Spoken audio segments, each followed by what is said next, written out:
Hello one and all, it's Read My Hero Academia, Chapter 79, League of Villains vs. UA Students.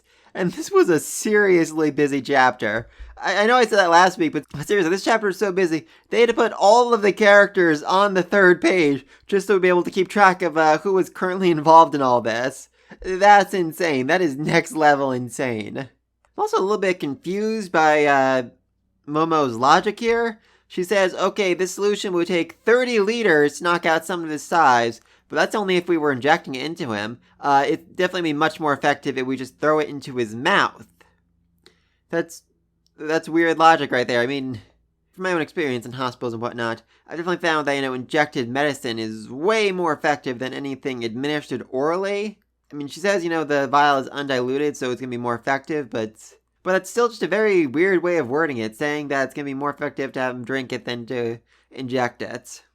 Anyway, then we flash over to Gigento with Mount Lady and Kame Woods still holding on to his leg, even though Kame Woods has long since passed out. I mean, he's unconscious, but he's still wrapped up around his leg to make sure he doesn't go anywhere. I mean, as best he can. That's, next level plus ultra material right there. And then he falls. Oh, I love it. Using Mudman's quirk to soften the ground, they make him fall, and I just love the look of surprise on Toku's face when it happens. Like, what's going on here? Oh, that was amazing. That was absolutely amazing.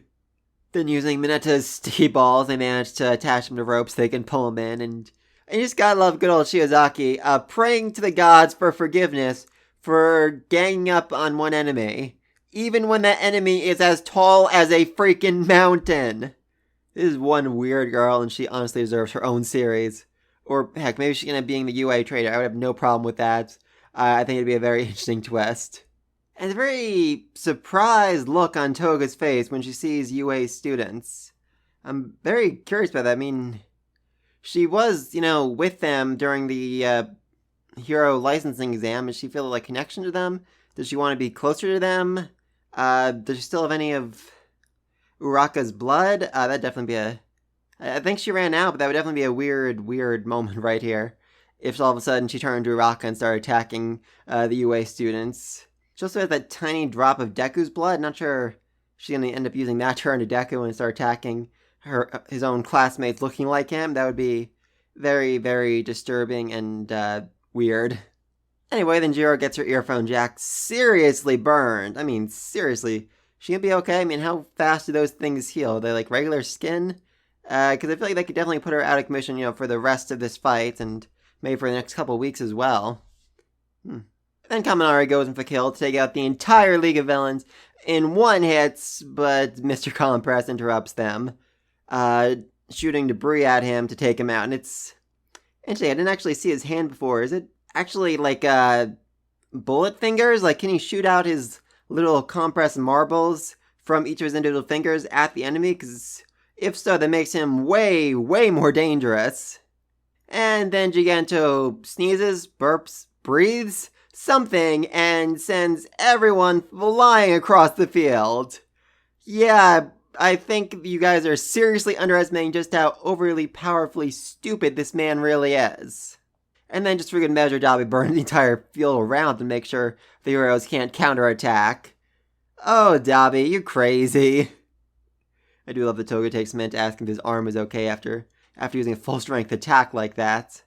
Seriously, I mean, seriously, all for one, Doctor. Couldn't you have given this guy which does actually raise a really interesting point. Shigaraki can dish out quirks now. He can absorb them, steal them, and then redistribute them.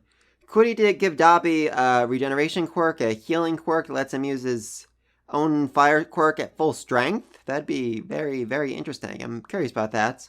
Anyway, speaking of quirks, then we find out that Gigento has a whole ton of them. Not just, turning giant, but he can turn his own morale into physical energy and is completely numb to pain. And a whole lot more that just makes him completely and utterly invincible. Man, this guy is like the very definition of OP. Anyway, then the heroes show up. Mount Lady climbs on his back, pulls his mouth open. The rest of the heroes, all on his back trying to take out the League of Villains. You really gotta love the faith that she has in the kids. Like, okay, they were trying to open your mouth. They must have some reason for it, so I'm just gonna try and help them out as best I can. I'm sure they have a plan. I trust in you little fledglings of UA. Oh, that was so cute. And then we end off with a shot of Mina coming out to throw the vial into his mouth. This is interesting. This is very, very interesting because let's not forget that this is not Mina's first interaction with Giganto.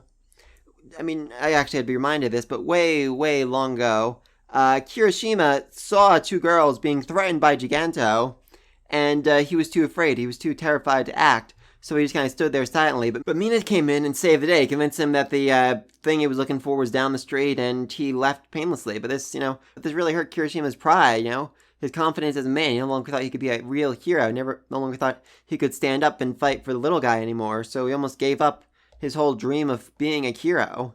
I think this is a great chance for him to redeem himself, a chance for him to, save Mina, be the hero he wanted to be that day, but just couldn't be. I think that'd be absolutely amazing to see. I'm very excited for that. But please, everything else down below. What do you think of their strategy for taking out Giganto? Very crazy, very hectic, a lot of moving parts this chapter. But thankfully, a lot of them were knocked unconscious or thrown hundreds of feet away by Giganto. So next chapter will be a lot easier to follow. Do you think Kirishima is going to step up and save Mina, team up with her, do something? Great chance for the ship to sail, but please let me think of all of this down below. Be sure to like and subscribe to the next video, and until then, peace.